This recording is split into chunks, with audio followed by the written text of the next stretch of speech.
remercier Gilles Ferréhomme et Médéric Chapiteau pour me laisser l'opportunité de vous présenter le catch.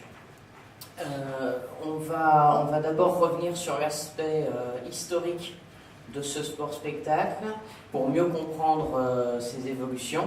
Et puis, au travers de deux lutteurs que j'ai choisis, pas au hasard, Bret Hart, que vous voyez sur cette première diapositive en train de porter sa prise de finition, qui a révolutionné le catch des années 90 sur un aspect technique et esthétique. Et puis nous aurons un autre lutteur qui lui aura été plus dans la dimension spectacle. Alors, le catch, aux origines, on a d'abord la lutte. La lutte, ça fait plus de 15 000 ans qu'on la pratique sur tous les continents, dans toutes les mythologies, dans toutes les civilisations, vous en avez trace. Par contre, on a donc plusieurs formes de ce sport-spectacle codifié. Alors, on n'a pas peur, même sous l'Antiquité, de parler déjà de sport-spectacle. Et on a deux formes de lutte qui vont se détacher. On a tout d'abord la lutte libre. La lutte libre qui est une synthèse de plusieurs luttes régionales, anglaises, écossaises, irlandaises, bretonnes, indiennes, iraniennes, mais aussi des éléments de jiu-jitsu et de judo. On appelle ça la lutte traditionnelle, folk wrestling. Et cette lutte libre va devenir une discipline olympique en 1904, donc à Saint-Louis. Et puis on a différents foyers au Royaume-Uni de cette lutte libre, des foyers plus ou moins anciens, dans le Cumberland et Westmorland, en Cornouailles, dans le Devon ou dans le Lancashire. Ce sont des luttes qui vont se pratiquer essentiellement sur l'herbe, souvent aussi à flanc de falaise, ce qui va rajouter justement un élément un petit peu spectacle. Et ça va rester la lutte la plus populaire au Royaume-Uni, à opposer à la lutte gréco-romaine qui va faire son apparition en 1848.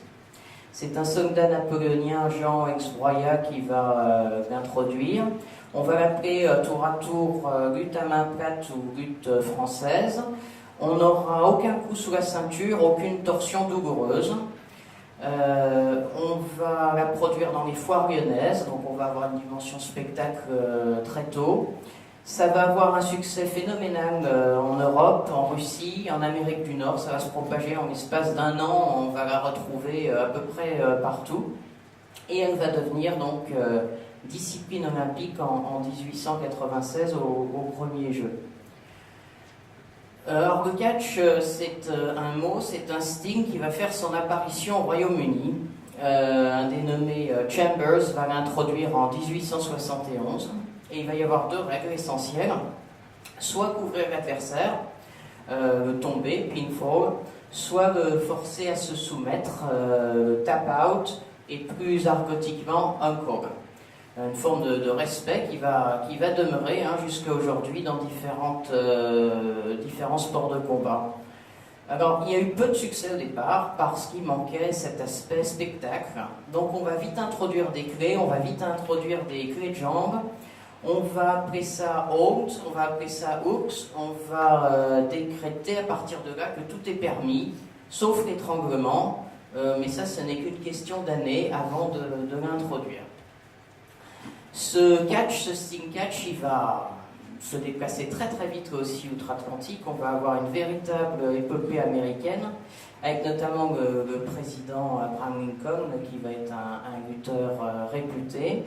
On va transporter cette lutte dans les kermesses, on va transporter ça dans les fêtes foraines. Et les lutteurs vont avoir différents noms selon leur spécialité. Hookers, ceux qui portent les clés, qui crochettent littéralement. Grappers, ceux qui attrapent. Shooters, ceux qui blessent délibérément l'adversaire. On va casser une jambe, on va casser un bras pour montrer que on est quand même des durs à cuire. On a les journeymen et puis on a les carnies qui vont donc passer dans les cirques et les divers kermesses. Le sting, lui, va se retrouver de plus en plus libre, mais aussi de plus en plus brutal. On va avoir très vite aussi une jonction Amérique-Europe. On va commencer à avoir les premiers croisements de Sting. Le Carnival Wrestling va perdurer, lui, pendant près de 100 ans, mais aussi va donner au catch l'opportunité de se professionnaliser. On va payer les lutteurs, mais on va aussi leur demander de porter des tenues de plus en plus colorées, de plus en plus fantasques pour susciter l'intérêt. Toute une mythologie de personnages va se créer avec une thématique, le bien qui triomphe du mal, le gentil qui triomphe du méchant. Ça va devenir une des attractions les plus importantes aux États-Unis, qui n'a pas encore vraiment la dimension ni du basket, ni du baseball, ni du football américain. Ça va donc être extrêmement populaire rapidement.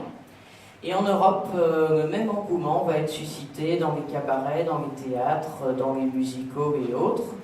Et vous allez avoir des tournois de lutte dites gréco-romaines un petit peu partout, rassemblant jusqu'à 120 lutteurs. Ça va être une attraction très très fréquente. Sur les planches des théâtres, donc, on n'a pas encore de ring. On est en 1898 et ce style américain, le catch as catch can, va revenir en France, notamment à la Foire du Trône, et puis va se propager en Allemagne, en Autriche, en Suisse, en Belgique, en Italie, au Mexique, au Japon, jusqu'en Australie. Je vais vous montrer un premier film qui date de 1895. On n'a pas de son, un léger grésillement. Et ça va vous montrer déjà un petit peu comme la lutte va être codifiée ou présentée à l'époque, avec toujours ce respect malgré tout de l'adversaire. On se serre à la main et puis on enchaîne directement. On travaille à l'époque beaucoup plus au niveau de la taille, avec, vous voyez, un coup d'arpin ici, une des prises les plus anciennes. Voilà, une petite boucle, voilà. Mais ce sont des images très très précieuses. Super. Voilà, le coup d'arpin. Super. Ce qui va être important, ça va être de trouver une certaine légitimité auprès du public, aussi auprès déjà à l'époque de la presse. On va donc avoir cet aspect spectacle, cet aspect forain, mais on va vouloir aussi avoir un véritable champion. Donc on va créer des championnats selon la spécialité, selon les continents. On va avoir 5 titres. On va avoir le titre américain / mondial de lutte gréco-romaine. On va avoir le style mondial de catch as catch can. On va avoir un style américain plus libre, on va en reparler. On va avoir un style américain qui va donner progressivement naissance au MMA. Et on va avoir un titre mondial / européen de gréco-romaine. Voilà, ça va prendre 25 ans pour arriver à se mettre d'accord. Ça va prendre 25 ans pour essayer d'unifier ces titres. Et on va donc avoir différents champions. Je vous les montre rapidement. On va avoir William Mondoon, qui est un ancien soldat, lui, et qui va avoir développé la lutte dans l'armée. On considère que c'est certainement le premier showman. C'est le premier à s'être créé un personnage en plus de son succès et de son titre. Edwin Beebe, qui est le premier champion américain poids lourd de lutte type catch. Je vous laisse admirer sa tenue. On a le petit démon Joe Acton. Alors on parlait des surnoms tout à l'heure, c'est très très important dans le catch. Bien sûr, toute cette mythologie au niveau des surnoms également. Lui, c'est le premier champion européen type catch. On va avoir Evan Stranger Lewis, qui est très très important parce que lui, il va unifier déjà 3 titres.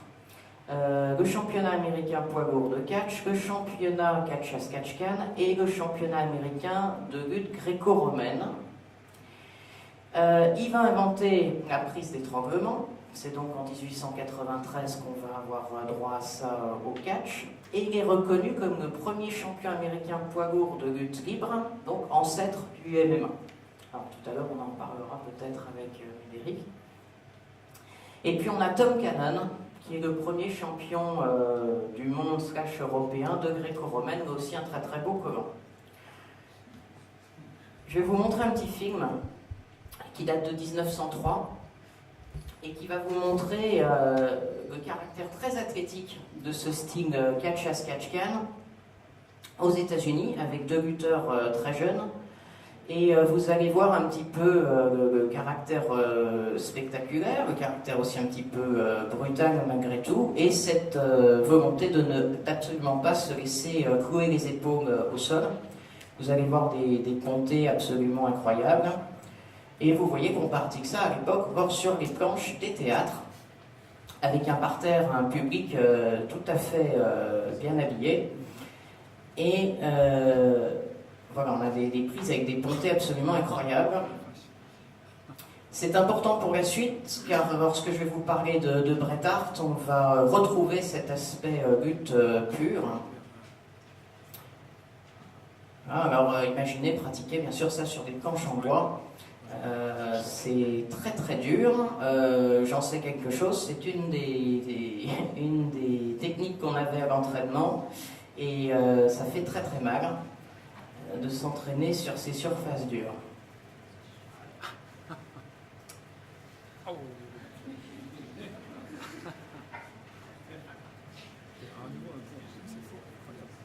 Avec une vivacité incroyable, ça demande une endurance toute particulière. Non, il n'y a pas de stop. Et là encore, je peux vous dire qu'au bout d'une trentaine de secondes au catch, vous êtes absolument épuisé. Là, on est sur du sportif. Il y a un gagnant, un perdant réel qui n'est pas prévu à l'avance. Exactement.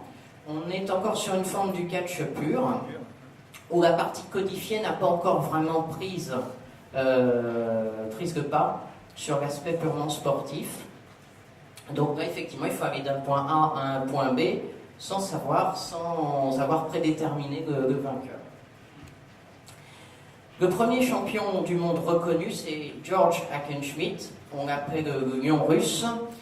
De 1896 à 1911, c'est absolument impressionnant. Il va disputer 3000 matchs et il ne va en perdre que 2. Il a aussi développé des techniques d'entraînement de musculation. Il va inventer le squat. Et alors, c'est un personnage très charismatique. À une époque où on va commencer à avoir un public beaucoup plus large qui va venir voir le catch. Ça va être un engouement populaire incroyable et le président américain Teddy Roosevelt a déclaré si je n'étais pas président américain, j'aimerais George Hackenschmidt. Voilà. C'était déjà l'impact des lutteurs à l'époque.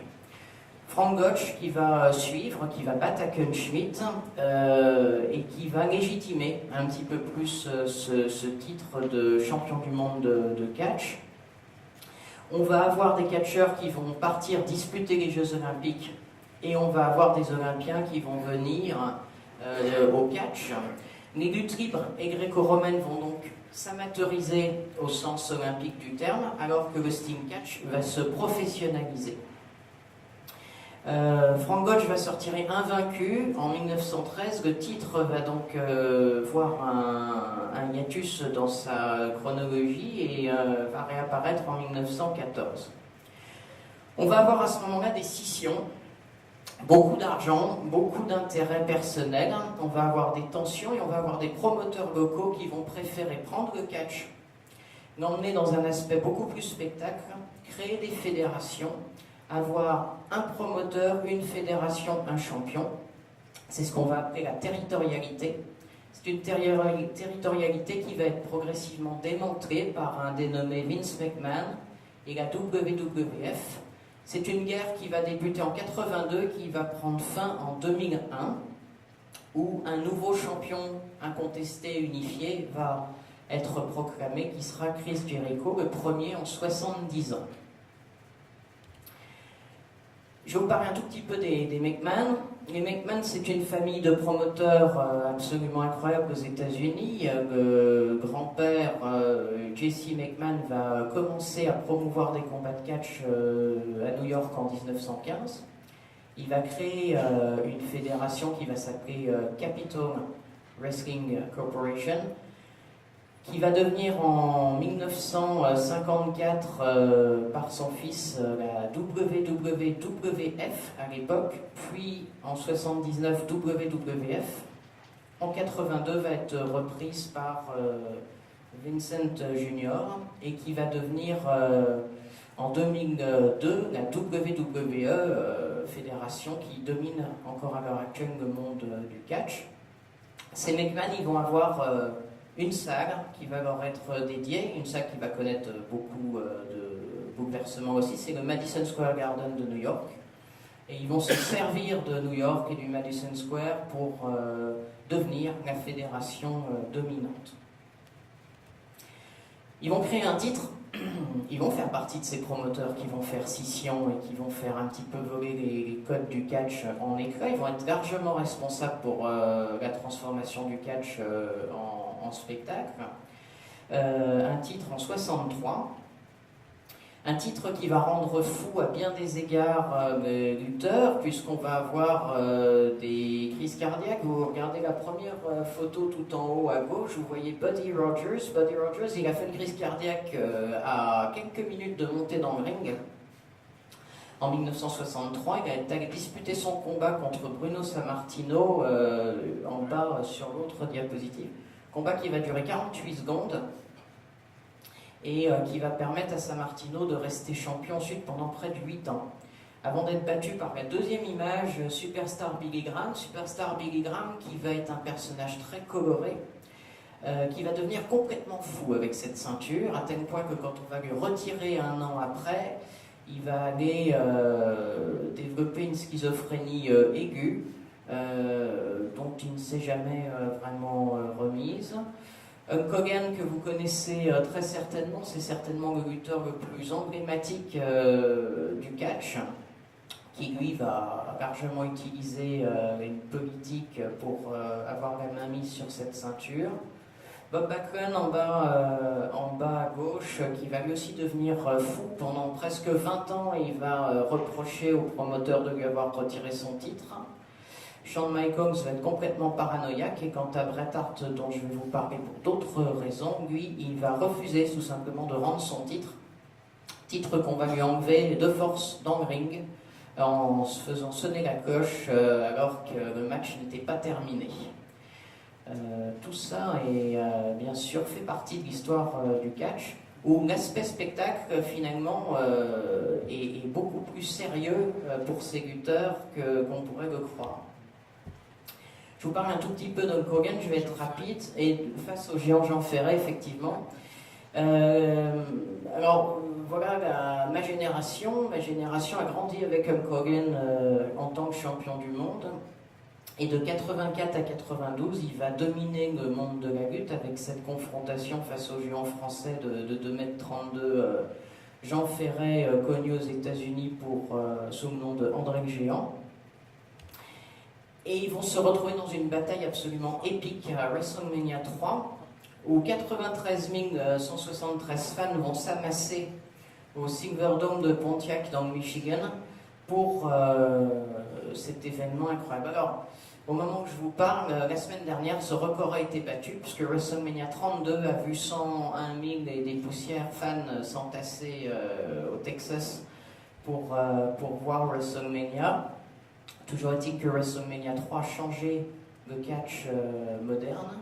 Et je vais vous montrer le petit extrait, la fin du combat, où, à la stupeur générale, on est encore très ancré dans cet esprit de bête de foire, finalement, du 19e siècle. Hulk Hogan va soulever André le Géant, 250 kg à l'époque, pour le battre. Alors, allons-y.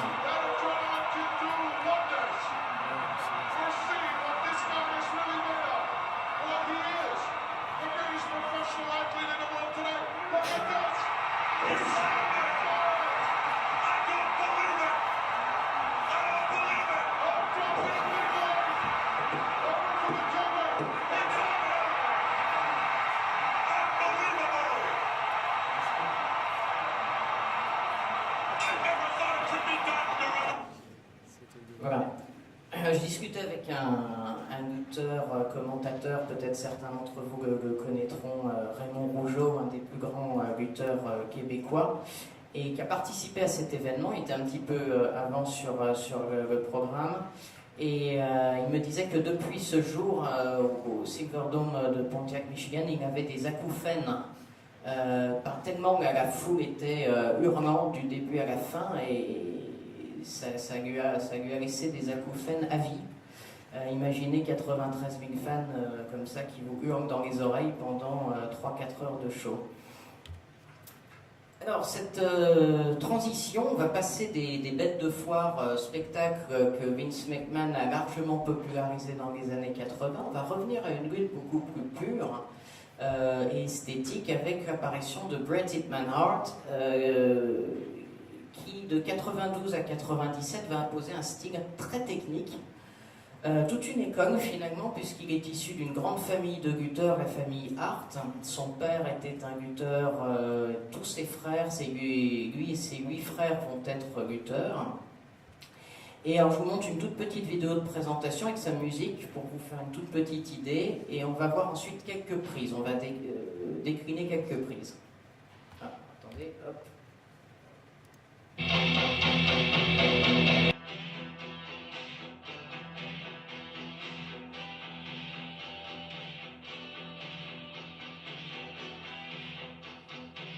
Donc on n'estropie pas l'adversaire, donc on apprend à porter cette prise. Il faut savoir qu'à l'entraînement, 90% des prises que l'on apprend, on les répète 1000 fois, on les répète 4 fois par semaine, par tranche de 4 heures, et on passe un temps fou à éviter justement l'accident.